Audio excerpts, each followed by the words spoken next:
Bonjour, donc nous allons voir ensemble dans cette vidéo comment juger du stade de développement d'un régrat italien pour conseiller l'éleveur sur la possibilité ou non de faucher la parcelle en fonction bien sûr de ses objectifs de rendement et de qualité de fourrage.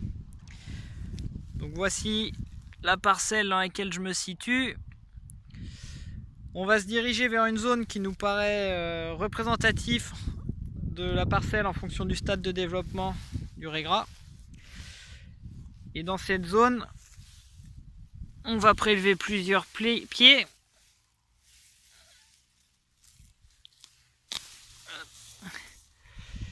Voilà. Et donc j'ai dans ma main plusieurs tales. Et au sein d'une tale, on va garder uniquement les brins principaux, le brin principal ou les brins principaux, c'est-à-dire les plus développés. Donc les deux qui se retrouvent sur la droite, là, qui sont plus petits, on va pas s'y attarder.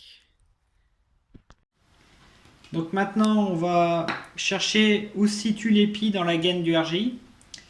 Donc on va venir le chercher au-dessus le dernier nœud. Donc là, c'est celui-là. En touchant, je sens une zone dure là, donc il se situe sûrement là.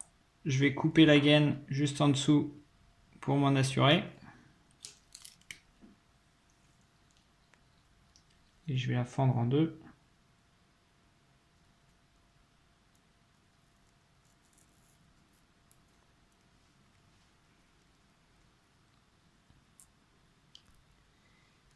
Et on voit effectivement qu'il se situe juste là.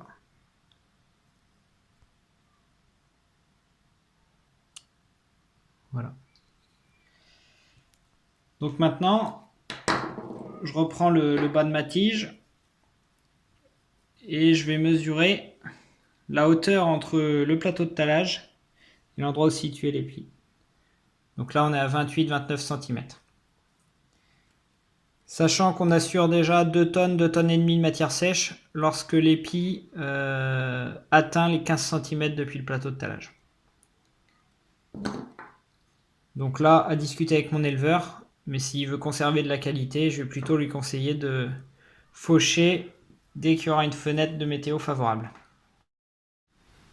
N'oubliez pas que plus un dérobé va être récolté tôt, moins il pénalisera la culture suivante.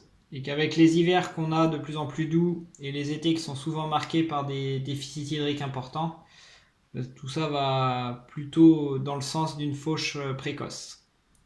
Au revoir!